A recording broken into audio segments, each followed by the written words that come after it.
No other theory out there can account for all the data. The mythic theory fails because we only argued from facts that we know are early and could not have been made up. The conspiracy theory could not account for the quality of the testimonies of the disciples, the empty tomb, or why skeptics would join a small persecuted minority. The hallucination theory could only work if you posit some pretty miraculous hallucinations to cause the disciples to change their idea, skeptics to convert, and posit crazy ideas no one was expecting or looking for. It has to posit such a wild hallucination, it would take a miracle itself. Only the theory that was reported can account for all the data. Because of that, it has explanatory scope. Because it can explain all the data with the least amount of effort, it has explanatory power. It provides illumination as well, which means it can explain other areas of history, like the rise of Christianity and the belief in physical resurrection. In fact, this means 3 pieces of the criteria are filled that historians use when judging an historical hypothesis.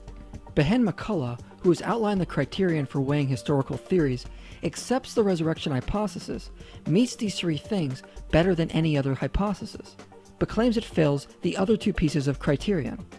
This Christian hypothesis is of greater explanatory scope and power than other hypotheses, which try to account for the relevant evidence, but it is less plausible and more ad hoc than they are. So McCullough accepts the resurrection meets 3 out of 5 of the criteria for a historical investigation, but fails the other 2. However, there have been replies to challenge this. Dr. Travis Campbell asks, why is the resurrection theory ad hoc? To be ad hoc, according to McCullough, means a number of new suppositions are made by a hypothesis that are not already implied in existing knowledge.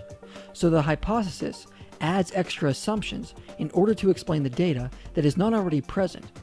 But Dr. Campbell points out the resurrection theory only adds 1 extra assumption, not multiple.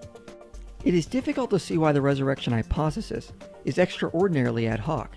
It requires only 1 new supposition, that God exists. Surely rival hypotheses require many new suppositions. The hallucination theory requires we say group hallucinations plus multi-sensory experiences happened on multiple occasions, and that they were so powerful that the disciples took it to their death, preaching something that only brought them poverty and turmoil, as well as a crazy mass city hallucination that there was an empty tomb. The conspiracy theory wants us to believe a bunch of frightened followers of Jesus stole a body in secret in an overcrowded city to make up a story they were not expecting or was not in line with Jewish messianic expectations in order to get themselves murdered, and that some of the skeptics decided to join their poor persecuted movement for no reason at all. The mythic theory expects us to believe an extra assumption for each fact that it was actually made up later, in spite of hard evidence these facts were very early and unlikely made up. The resurrection theory only wants us to add the assumption that God exists, which is not ad hoc, if we combine the resurrection argument with other arguments we've already presented which infer theism. Since we've already argued for theism, the resurrection hypothesis would hardly be ad hoc, as Dr. Campbell says.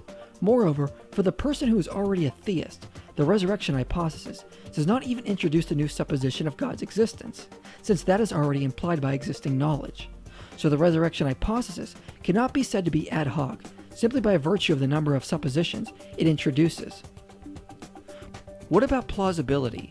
A historical theory is plausible if other areas are known with confidence and suggest the same theory yours is suggesting.